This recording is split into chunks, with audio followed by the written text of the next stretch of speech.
What's going on, everybody? This is dkdynamite, and tonight we're going to be talking about all these surprise updates and secret changes in Season 3 Reloaded. Definitely stay tuned. But before we jump into that, be sure to hit that subscribe button down below, drop a like, and also let me know in the comment section what features or updates that weren't mentioned in the patch notes caught your attention with this mid-Season 3 update. Are there any things that you just haven't seen mentioned on Twitter or in YouTube videos that you want to point out here in the comments of this one? If you guys do that, we'll probably make a follow-up video talking about other secrets and changes that were found with this specific update, if there's anything major that I missed here with this video. But I think amongst one of the first things we all noticed upon downloading Season 3 Reloaded is the fact that a free Crash Bandicoot bundle got added into COD 2.0 featuring 6 different weapon charms. This is not something that got leaked out prior. This is not something that anybody out there really expected because, first of all, we've already gotten a number of crossovers confirmed for Season 3 specifically. We, of course, have Kevin Durant, then Tim the Tapman, Nick Merckx, and add this fourth one to the list with Crash Bandicoot. It's not exactly a full-fledged bundle with an operator skin or a blueprint or any tracers, but still, it's cool to see Activision acknowledging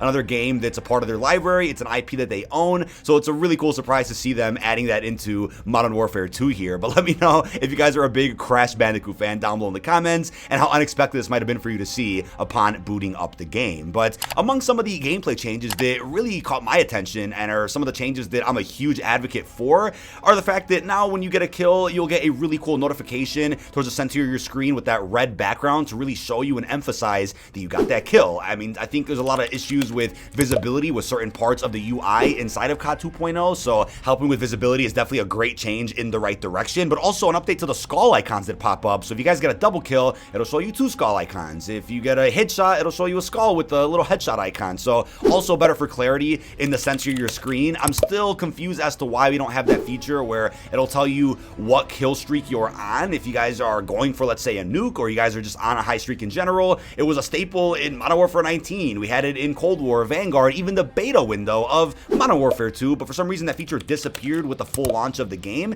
Maybe that's coming back at some point later, or it's a feature that just got forgotten about because it was broken or other priorities took over. Not sure what's happening with that, but I think it is a sign that maybe they're going to go back to that kind of feature and bring that back, since they are obviously improving the way that the kill feed works. Now, a feature that is returning from COD Ghost that was also featured in Vanguard and has always been featured inside of Warzone 1 and 2 is the ability to pop 3 UAVs to turn all of those into an advanced UAV. So that's absolutely fantastic. I think it's a little rare to just synchronize perfectly with other randoms on your team calling in UAVs, but it happens, right? There's definitely a lot of instances where you're with a bunch of randoms, you just all happen to have UAVs, and you pop them. So there you go. You'll be rewarded with an advanced UAV now for the normal duration that it usually would last. But if you're playing with an actual squad, then hey, if you guys all run UAVs, you can coordinate that correctly and say, all right, let's all pop our regular UAVs at this specific moment, and boom, there's an advance. Eliminating the need to even run a regular advanced UAV as one of your kill streaks. You can use something else in its place. So that's an awesome feature. But also for some news that kind of flew under the radar, it's not really necessarily anything that impacted the game with this update, but it's something I found fascinating that I wanted to cover in this video, is this confirmation from Infinity Ward as to why a map editor isn't in the game. If you guys thought that maybe a feature like that would just randomly be added in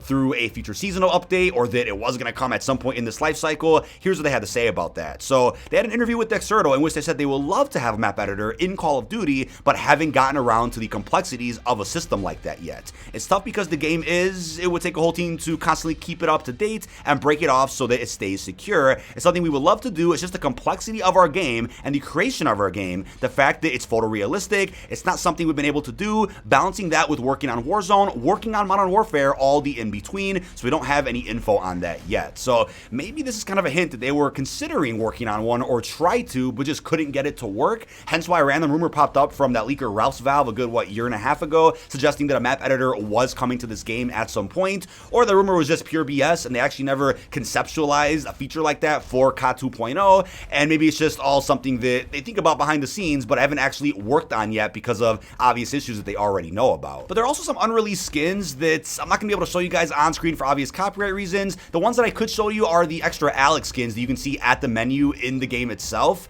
and these skins are a little unknown. I know there's also identical looking skins for Price, Gaz, even Farah, and we're not sure when those are coming out, but the ones for Alex are also a bit of an unknown since there isn't a Season 3 raid bundle that features an alternative skin for the character of Alex himself. So maybe these are being planned for some type of operator challenges or a feature like that in the future, and then you'll be able to just do some simple challenge like, you know, get X amount of operator kills while playing as his character to get a color palette swap for an existing operator skin. Maybe that's what's going on with Alex, but there are some Shadow Company skins that did get leaked out and aren't actually tied tied to the redacted factions tier 4 or tier 5, which also just got added in this update. They also aren't tied to any bundles that we know about for season 3, so maybe these are for a future season. Who actually knows? But I know a lot of people out there are excited about more skins for Alex, and of course some really cool Milsim looking operator skins, especially for the Shadow Company. Now, something also added in a bunch of country flags, actually just about every country flag except for Mexico for some reason. So it's theorized that there are some legal issues going on preventing them from adding the Mexican flag into the game.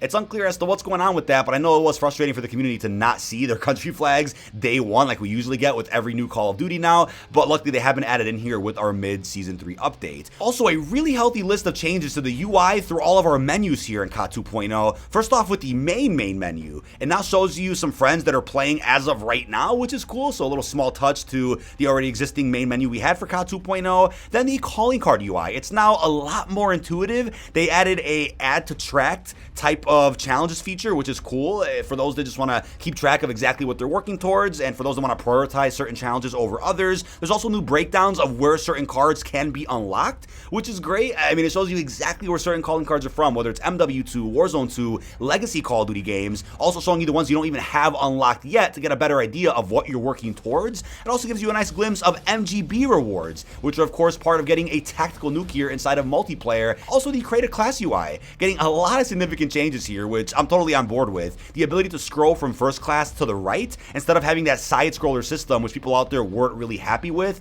So it's great to see that they're kind of walking back on some creative decisions that the community hasn't really responded well to. It might have took a few seasons, but better late than never with something like this. I think a better and a more intuitive AI is always a good update, even if it's halfway through the game's life cycle. There's also been a small change with the operator selection screen. There are some boxes behind each operator now to indicate that more skins are available for him or her. And also looking at the DMZ challenges tab, you now have a percentage bar to show you how much you've completed in terms of all the DMZ challenges, whether it's weapon cases, whether it's Easter eggs inside of some of the maps. Really cool and really small update here to just indicate where you are in your DMZ progression. There's also been a feature announced that I don't think is live in the game just yet, but something that I'll make a separate video about when it does go live. It was mentioned in the patch notes, but I guess it's more of just a teaser as to what they're planning on doing, probably with the launch of Season 4, and that is universal tracers. As the statement says in the patch notes, tracer effects can now be applied through the attachment skin customization menu, but as of right now, if you look at the attachment skin customization menu, you can't actually equip tracers on other weapons, so it's unclear exactly how it'll work, but maybe if it's like, hey, you have tracers for the M4, you can use those tracers on any M4 that you want, not just that blueprint. That's just my guess as to how it would work, but there's a number of ways that can make universal tracers work fluently in the game, but that'll be a really huge step in a direction that I didn't expect them to take the game in. I mean, you'd figure, hey, if you have tracers for a certain blueprint that you paid for, it's locked to that blueprint that you paid for. It's not going to allow you to, you know, use purple or glitchy tracers on other weapons that aren't a part of that weapon category, but we'll just have to wait and see how this works. But I think it's a great feature for those that are a little upset they spend, you know, half or a third of the price of the game on a feature that is only limited to one weapon that they might not even want to use all that much. But a big change that you guys were talking about quite a bit in some of my recent videos is the fact that the Boeing Blossoms camo from Season 2 is now animated. So I think what's cool to point out here is that if there is a camo you worked hard for, whether it's through an event, whether it's through some type of Easter egg, whether it's through a raid, and if you're not happy with the camo, maybe there is a chance that in a future title update, they end up buffing the camo itself, whether it's making it animated, whether it's making it glow a little bit more, making it brighter, giving it some reactive elements. There's always a chance they do that now. It's something that we didn't really see in previous Call of Duties. If there was a camo added in, that was it. That's just the way the camo looked for the duration of that game's life cycle. Very rarely did we see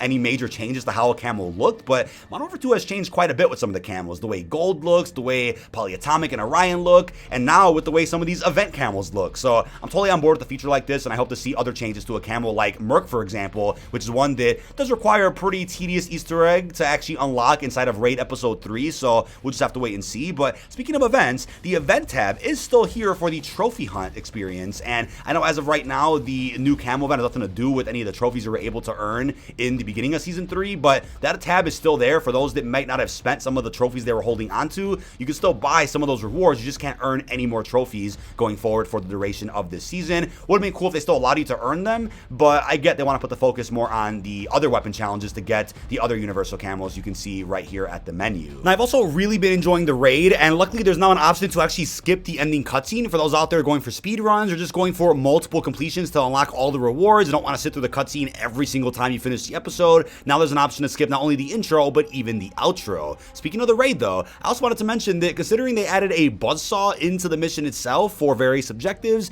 Wouldn't be shocked if they end up adding this in as a melee weapon at some point in a future update. Could be a bit of a stretch, but it's similar to the buzzsaw that you guys may be familiar with from Infinite Warfare's Rave in the Redwood Zombies map. Maybe this could be a little bit of a hint that the buzzsaw will make another appearance through regular multiplayer in Warzone at some point in a future title update. But the last thing I'll end with is something that obviously is being worked on, but a really weird change that isn't even an intentional change, but something that is really affecting Warzone Ranked right now, and that is a really strange restock glitch. Allowing people out there to essentially spam drill charges and other pieces of equipment. Really unfortunate. It's obviously a bug, but it's something that is clearly affecting gameplay right now all across the board, and it's something that maybe you didn't know about if you haven't jumped into Warzone Ranked yet, or just Warzone in general. It's an unfortunate exploit that obviously is getting abused by those out there that want to gain an upper hand inside of Ranked, right? If you can't beat them, join them. It's kind of the mentality with some folks right now. People are fighting fire with fire, and it's really frustrating and a little disappointing to say the least. But obviously that'll be fixed in the next couple of days or so, but that is about it. This has been dkdynamite. Leave our thoughts down below in the comment section. What are your thoughts on a lot of the surprise updates and secret changes in our mid-season 3 update? Is there anything major that I missed out on that you want me to cover in a separate video? Let me know what you think down below. Really hope you've enjoyed, and peace out, everybody.